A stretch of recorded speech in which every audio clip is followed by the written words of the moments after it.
Assalamualaikum warahmatullahi wabarakatuh. Perkenalkan, nama saya Desi Febriani dari D3 Keperawatan Stikes WC Husada Bogor.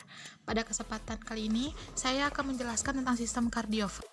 Sistem kardiovaskular merupakan organ sirkulasi darah yang terdiri dari jantung, komponen darah, dan pembuluh darah yang berfungsi untuk memberikan dan mengalirkan suplai oksigen dan nutrisi ke seluruh jaringan tubuh yang diperlukan dalam proses metabolisme tubuh.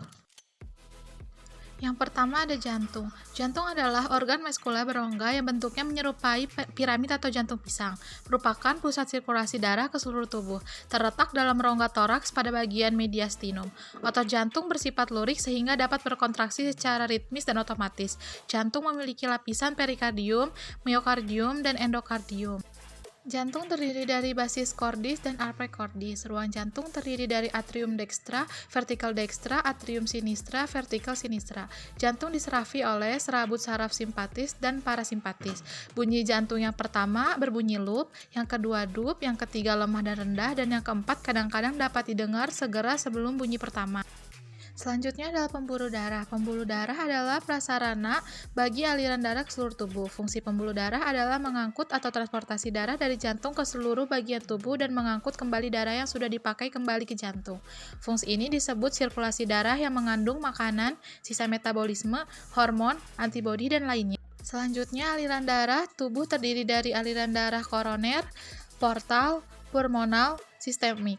Sirkulasinya terdiri dari sirkulasi arteri dan sirkulasi darah aorta. Kecepatan aliran darah ditentukan oleh perbedaan tekanan antara kedua ujung pembuluh darah. Tekanan darah arteri terdiri dari sistolik, diastolik, nadi, dan darah rata-rata. Selanjutnya ada komponen darah. Fungsi utama darah adalah untuk mengangkut oksigen ke jaringan, serta membuang karbon dioksida dan produk sisa. Komponennya terdiri dari plasma, sel-sel darah, eritrosit, leukosit, dan trombosit. Ini merupakan gambar kardiovaskular dan saya akan menjelaskan bagian-bagiannya beserta fungsi.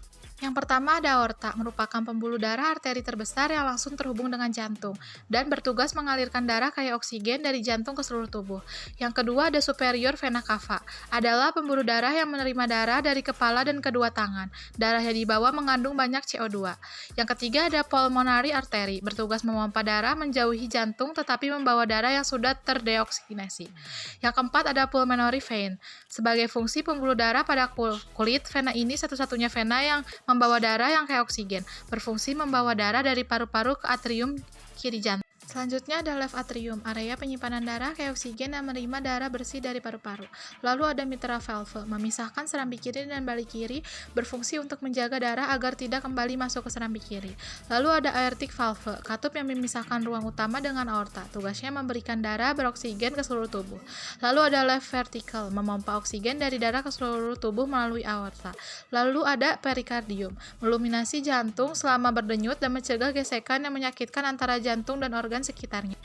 Selanjutnya ada vena cava interior. Fungsinya menerima darah dari badan dan kedua kaki, terletak di samping aorta perut. Lalu ada right ventricle, memompa darah teroksigenasi ke paru-paru melalui arteri paru. Lalu ada tricuspid valve, mencegah aliran balik darah teroksigenasi ke atrium kanan dan vertical kanan selama sistole vertical. Lalu ada pulmonary valve, mengatur aliran darah dari bilik kanan ke arteri yang membawa darah ke paru-paru untuk mengambil oksigen. Yang terakhir ada right atrium, berfungsi untuk menerima darah kotor dari tubuh yang dibawa oleh pembuluh darah. Sekian dari saya, kurang lebihnya mohon dimaafkan. Terima kasih.